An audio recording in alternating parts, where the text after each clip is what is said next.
විශ්වාසවන්තභාවය ගැන අපි ඉගෙන ගන්න යනවා. ඉතින් විශ්වාසවන්තභාවය පරිපූර්ණත්වය කියන වචනයට වඩා වැඩි.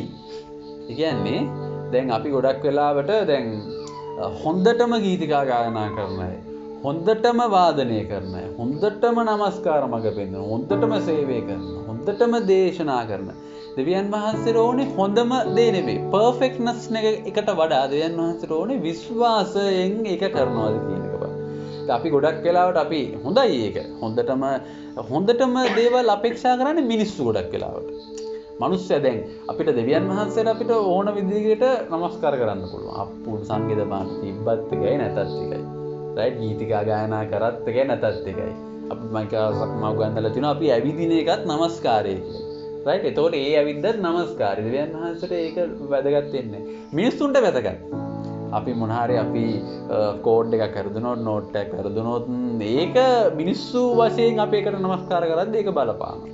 රයිට් එතකොට මේ බෙස්ට් වෙන්න ඕනේ අපි මිනිස්සුන්ට අපි හොඳම දේ දෙන්න. හැබැයි දෙවියන් වහන්සේට ඕනේ විශ්වාසවන්තභාවයෙන් මේ දේ කරනවාද කියන එක තමයි උන්වහන්සේ බලන්නේ. ඉතින් උන්වහන්සේ හැම වෙලේම හොයන්නේ කැපකිරීමක් සහිත හදවතක්.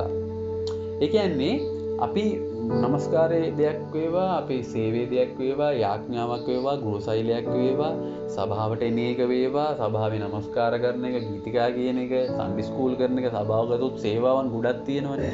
මම හැම වෙලේම කියනවා දොරගාව යේසුස් පීඨය කියලා පිළිගන්න කෙනා එන දේශනා කරන කෙනා දක්වා සේවාවන් එක මට්ටමක තමයි තියෙන්නේ. ටොයිලට් එක හොදලා සූදානම් කරන කෙනා එයත් ඒ හා සමානයි. එයාගේ සේවාවත් ඉක්වල්. ඒක වෙනස් වෙන්නේ නැහැ. රයිට්? එතකොට ඒක කැපකිරීමේ හදවතින් කරනවාද කියලා තමයි දෙවියන් වහන්සේ හැම වෙලේම බලාපොරොත්තු වෙන්නේ. දෙවියන් වහන්සේගේ හදවත ඒක. ස්ටෙඩිනස්. අපි ඩ්‍රම්ස් ගහද්දී අපිට යෝහන් හැම වෙලේම මොනවද කියන්නේ? ස්ටෙඩි වෙන්න ඕනේ කියලා කියනවා. කියන්නේ අපි ඩ්‍රම් ගහන එක අපේ කික් එක නෝට් එක ඒකේ නෝට් එකට එතනට වදින්න ඕනේ. ඒක පහු වෙන්න බෑ. ගිටාර් ගහද්දිත් එහෙමයි. මොනද ගීතිකා කියද්දිත් අපි ස්ටෙඩි වෙන්න ඕනේ. අපි ඒ වගේ අපේ නමස්කාරයේ හදවතත් ඒ කැපකිරීම ස්ටෙඩි වෙන්න ඕනේ. ඒක අර කාලයක් අපි කරනවා කාලයක් නතර වෙනවා. එහෙම වෙන්න බෑ. දෙවියන් වහන්සේ බලාපොරොත්තු වෙන්නේ එහෙමයි. ඒකට විශ්වාසවන්තභාවය හැම වෙලෙම පරිපූර්ණත් හොඳටම වඩා ඒක වෙන්න ඕනේ දෙවියන් වහන්සේ අපෙන් බලාපොරොත්තු වෙන හදවත තියෙන්න ඕනේ. රයිට්? දෙවෙනි කාරණේ තමයි සෑම කාලයකදීම මේ විශ්වාසවන්තභාවය තියෙනවා.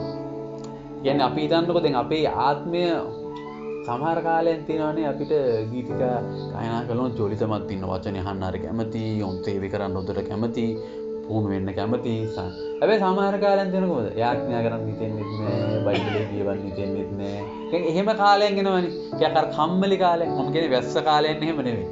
සමහර කාලයන් තියෙනවා අර අපේ ආත්මය නිකන් මැරිලා වගේ යන්නේ. එහෙම කාලෙන් ඔයගොල්ලන්ට තිබ්බනේ මතකද අපි ඒ දවස්වල එනකොට ඔයා කියනවා අද අකිලා වෙලාවට අද අපි මෙහෙම තත්ත්වයක හිටියේ කියලා අපි ඒ ඇවිල්ලා ඕගොල්ලන් අපි ධෛර්යමත් කරලා නැති. එහෙම කාලයන් තියෙනවා. අර අපි ගීතිකාවුත් තියෙන්නේ. අප ගමනේ උස්තැන් තිබේ මිටිය ඔතුත් ඇත්තේ කියලා.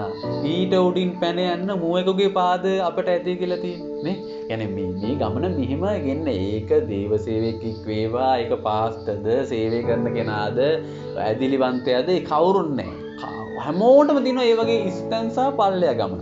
එතකොට දෙවියන් වහන්සේ බලාපොරොත්තු වෙන්නේ මේ හැම තැනකදීම විශ්වාසවන්තභාවය. දාවිඩ්ට ඕක තිබ්බා. ඒකයි දාවිඩ්ට හිතට එකක පුද්ගලයා කියලා කියන දෙයක් නෑ. එයාගේ විශ්වාසවන්තභාවය සමහර තැන්වල එයාගේ ආත්මීය ගමන තුල පොඩි ප්‍රශ්න ඇති වුණා. හැබැයි එයා ඒක කන්සිස්ටන්සි තියාගෙන ගියා. රයිට්? එතකොට අපි හැම කාලයකදීම අපේ විශ්වාසවන්තභාවය එක දිගට තියාගෙන යන්න ඕනේ. ඒක දෙවියන් වහන්සේට අපි බලාපොරොත්තු වෙන දෙයක්. රයිට්?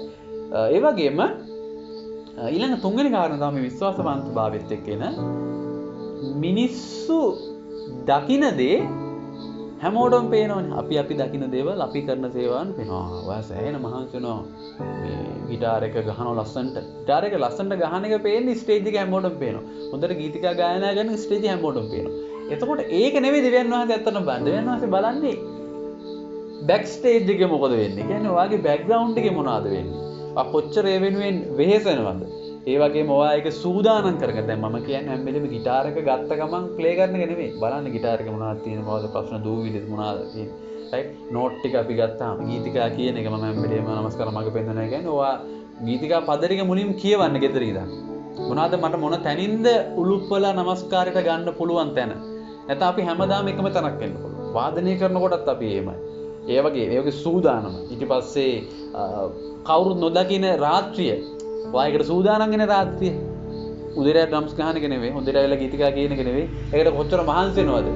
අයිස් කන්න නැතුව වෙහෙසලා ආසයි අනිත් අය ඔක්කොම පාටි වල ගිහලා අයිස් කරනවා. හැබැයි අපි කොහොම හරි කරලා අයිස්ක්‍රීම් නොකා ඉන්නයි. ඇයි? මට තියෙනවා ලබන සතියේ ගීතිකා කියන්නේ. මට තියෙනවා ආරක්ෂා කරගන්න මගේ මොකය. ඊට පස්සේ වැස්සට නොතැබී ඉන්න එකත් ඒකත් එක දෙයක්. ඇයි ඒ? මම කොහොම හරි මාව ආරක්ෂා කරා. මොකද මට ගීතිකා කියන්නේ මට වාදනය කරන්න තියෙනවා. ඔයාගේ බයික් එක යනකොට හිමින් යන ඒකත් මොකද්ද? දෙවියන් වහන්සේ දකින්න ඒක. ඇයි ඒ? ඔය අයි හිමින් යන්නේ. අනිත් අය කොල්ලෝ කැමති පොඩ්ඩක් රේස් කරලා යන්න. හැබැයි අපි කැමති නෑ.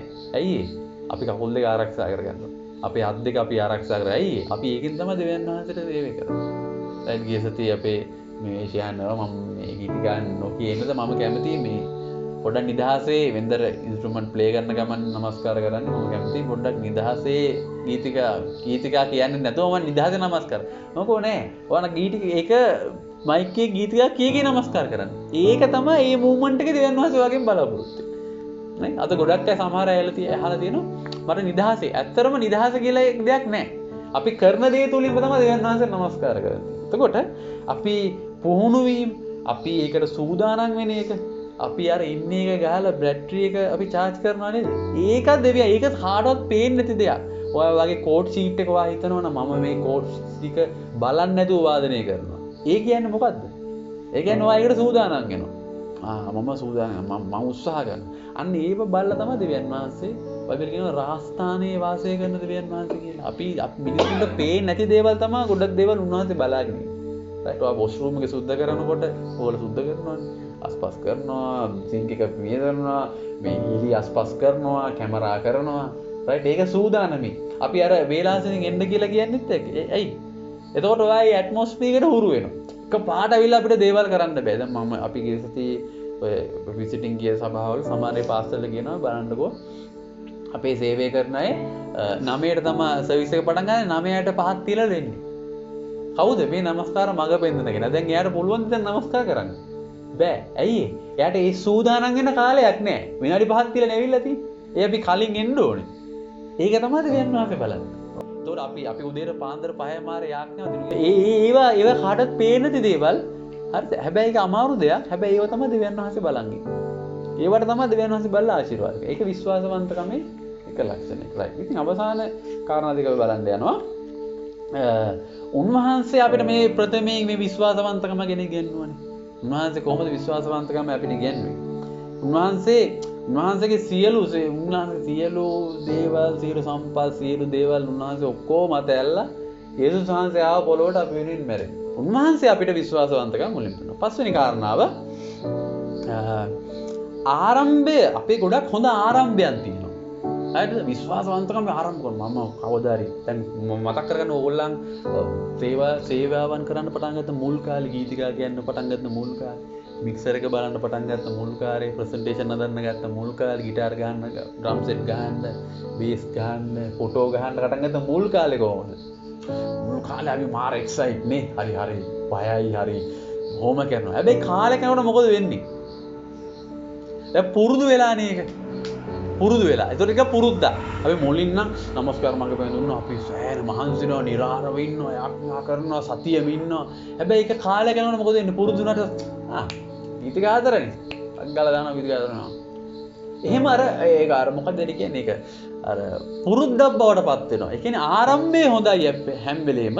හැබැයි කාලයක් යද්දී අවසානයේ මොකද වෙන්නේ? අවසානයේ පොඩ්ඩක් මදි. දෙවියන් වහන්සේ බලාපොරොත්තු වෙන අර බයිබලයේ කියන්නේ ඔබ ප්‍රථම ප්‍රේමයට ලං වෙන්න කියලා. නේ අපි කාලයක් යනකොට යේසුස් වහන්සේ අයියෝ දෙවියන් වහන්සේ ජීවමානයි. දෙවියන් වහන්සේ බලවන්තයි. අර අලුත් නැහැ. කිතුණු ජීවිතේ අලුත් නැහැ. පුරුදුයි. යේසුස් වහන්සේ සුව කරනවා. යේසුස් වහන්සේ අපේ බඩේ අමාරු සුව කරනවා. කකුලේ අමාරු සුව කරනවා. මොනවාද? මම අපිට සපේනවා ඔක්කොම කියලා පොඩ්ඩක් පල්ලිය යන්නේ කවුලක් නැහැ. ඊට දවුදේට යනවා 12 මාට ගෙදර එනවා. අර ඒක පුරුද්දක් වෙනවා. හැබැයි දෙවියන් වහන්සේ මේ විශ්වාසවන්තකමේ තව දෙයක් අපිට කියන මොකක්ද දන්නවද? අපි මුලින් පටන් ගත්තනේ දේවල්. ඒ මුලින් පටන් ගත්ත ඒ තිබ්බ වේට් එක ඒ විදිහටම කන්ටිනියස්ලි අපේ ජීවිතේ තියෙනවා. ඒක විශ්වාසවන්තකමේ ඊළඟ ලක්ෂණය. පස්වෙනි ලක්ෂණය. right? එතකොට අපි බොහෝ දේවල් හොඳින් ආරම්භ කරනවා. හැබැයි අපේ අවසානය අපේ හදවතින් ටික ඈත් වෙනවා. ඒක ඔයා හදන YouTube වීඩියෝ එකක් හරි වේවා. ඒක බලන ඔයගොල්ලන් channel එකක් හරි වේවා. ඔයගොල්ලන් ගොඩක් දේවල් කරනෝනේ. දේවල් එලිට අරගෙන යන්නේ. ඒතර මුල් කාලේ අපි හොඳට මහන්සිලා වීඩියෝ එක හදනවා. ඒ පස්සේ යනකොට මොකද වෙන්නේ? වීඩියෝ එක පොඩ්ඩක් ක්වොලිටි අඩු. පුරුද්දක් වෙලා. ආමි නමස්කාරේ. එතකොට කවමදාවත් ඒ දේම පුරුද්දක් විදියට දෙන්න ඉඩ දරින්න එපා. right? ඒතර අපි කාරණා කීපයක් බැලුවාද? මොනවද අපි බැලුවේ? විශ්වාසවන්තකම ටැලන්ටයට වඩා වටිනවා. හැබැයි ඒකෙන් අදහස් කරන්නේ අපිට ටැලන්ටේ නැහැ කියලා. මොකද අපි සේවය කරන්නේ අතර මැදියෙන් වශයෙන් මිනිස්සුන්ටත් දෙවියන් වහන්සේට. දෙවියන් වහන්සේට අපේ ටැලන්ටය වැදගත් නැහැ. දෙවියන් වහන්සේට වැදගත් විශ්වාසවන්තභාවය. හැබැයි මිනිස්සුන්ට එක්ක අපි සේවය කරන නිසා මිනිස්සුන්ට අපේ ටැලන්ටය වැදගත්ද? ඔව්. ඔයගේ පුහුණුවීම වැදගත්ද? ඔව්. right. ඒක අත්‍යවශ්‍යයි. ඔයා ගීතිකා කියලා ඔය ඩයිනමික්ස් හදාගන්න එක, ප්ලේයින් ඩයිනමික්ස් හදාගන්න එක, මහන්සි වෙන එකට වීදම් කරන එක ඔක්කොම ඕනේ. හැබැයි දෙවියන් වහන්සේට වැදගත් අරක අපි මිනිස්සුන්ට එක්ක වැඩ කරන නිසා අපිට අවශ්‍යයි මොකද්ද? ටැලන්ටය. right? එතකොට ඒක හැම වෙලේම විශ්වාසවන්තකම පරායා යන්නේ නැහැ. විශ්වාසවන්තකම උඩින්ම තියෙනවා. ඊට පස්සේ ඊළඟ දේ අපි ඉගෙන ගත්තා මොනවද? දෙවියන් වහන්සේ දකිනවා අනිත් අය නොදකින දේ. ඒ කියන්නේ බෑක් ස්ටේජ් එකේ මොකද වෙන්නේ? ඒක තමයි කල්පනා. ඔයා කොච්චර මහන්සි වෙනවද? පැය ගාණක් මහන්සි වෙනවද මේ දේ වෙනුවෙන්? ඒක දකින්න. වැඩේ එක දිගට රැඳී ඉන්න ඕනේ. කන්සිස්ටන්සි. ගිය සතිය අපි ඉගෙන ගත්තා. ඒක විශ්වාසවන්තකම එක ලක්ෂණය. අයියෝ අපි කාලයක් නමස්කාර කරනවා නේද? මම බෑ දැන් නම් ගිටාර ගන්න බෑ දැන් නම් ප්‍රසන්ටේෂන් හදන්න බෑ කියලා අපි වැඩේ අතහැරලා යන්නේ නැතුව ඔප්ෂන් එක හදාගන්න. නේ?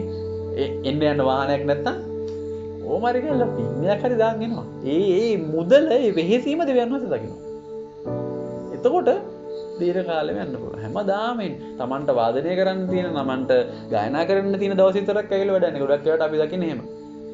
එකක් ඒක. නමස්කාර මාගේ මේ හැමදාම මේ සම්බන්ධ වෙන්නේ. එතකොට තමයි දෙවියන් වහන්සේ ඒ කැපකිරීම දකින්නේ. right? ඒතොර ඒ කාරණා තුන ආද බැලුවා. ඉතින් ඊට පස්සේ දෙවියන් වහන්සේ මතේව් 25:23 මොකද්ද කියන්නේ? අසන දෙයක් කියනවා. ඔයාලා දන්න පදයක්.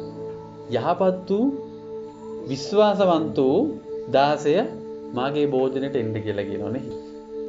යහපත් වූ විශ්වාස. අපි මොන සෙල්ලම් මේ පොළොවේ දැම්මත් වැඩක් නැහැ මේ වචන දෙක කියව ගන්න බැරි වුණොත්. නේ? අපි කොච්චර දක්ෂ වුණත්, අපි කොච්චර හැකියාවක් තිබ්බත්, අපි කොච්චර හොඳ කතනය හැකි ගීතිකා කියන්න මොන හැකියාවක් තිබ්බත් කිසි දෙයක් වැඩක් නැහැ. උන්වහන්සේ කතා කරේ නැත්තම් යහපත් වූ විශ්වාසවන්ත 16.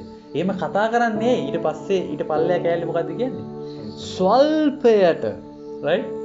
එහෙනම් දැන්ට තියෙන්නේ බොහොම පොඩි දෙයක් වෙන්න පුළුවන්. හැබැයි ඒක හරියට බලා මොකද අපි දෙවියන් වහන්සේගෙන් නමත් ගොඩක් දේවල් ඒ කාලේ ඉල්ලුවා. අට මෙහෙම තියෙන්න ඕනේ මෙහෙම තියෙන්න ඕනේ කියලා මම මේ කියන අවුරුදු 15ට වගේ කලින්. ඒ කාලේ මට ඒ දේවල් ලැබුණේ නැහැ. හැබැයි මේ කාලේ මට ඒ දේවල් නමස්කාර කණ්ඩායමක් වශයෙන් සභාවක ඒ දේවල් තියෙනවා. ඇයි දන්නවද? ඕගොල්ලන් ඒ දේවල් පුහුණු වෙලා කරන නිසා. දැන් ඩ්‍රම් සෙට් එකක් අපි ඉල්ලලා වඩන්නේ ඒක ගහන්න මිනිහෙක් නැත්තම්. ලොකු මික්සර් එකක් ඉල්ලලා වඩන්නේ ඒක බලන්න කෙනෙක් නැත්තම්. නේ? ලොකු බිල්ඩින් එකක් ඉල්ලලා වඩන්නේ සභාවේ මිනිස්සු නැත්තම්. තේරෙනවද?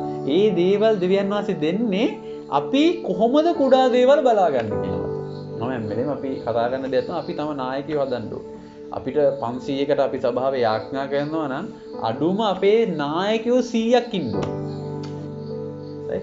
කුඩා දේෙන් තමයි දේවල් හැමදේම පටන් ගන්න. ඔයාගේ දේවල් කුඩා නම් බය වෙන්න එපා. දෙවියන් වහන්සේ පටන් ගන්න තැන ඒක. අයියෝ මට කෝප්ප හොදන්න නීරිද දුන්නේ. right? ඕකේ කෝප්ප හොදන්න. right? දෙවියන් වහන්සේ එක තැනක් එනවා උස්සලා ගන්න තැන. අයියෝ මට වොෂ්රූම් එක සුද්ධ කරන්න දුන්නේ. right? අදටත් පාස්ට ගිහිල්ලා වොෂ්රූම් එක සුද්ධ කරනවා. අදටත් එයා ගිහිල්ලා අර ඔයගොල්ලන් තමාට ඉරිද හවස් වෙලා යනවනේ. ඊට පස්සේ ආයෙ සෙන්සුරාදා දෙන්නේ. ඒතර ඒ සතියෙන් බලාගන්නේ අපි හතර දෙනා තමයි. ඒක වෙන්න නම් අපි කුඩා කණ්ඩායමක අවිශ්වාසවන්තයෝ. ආමේ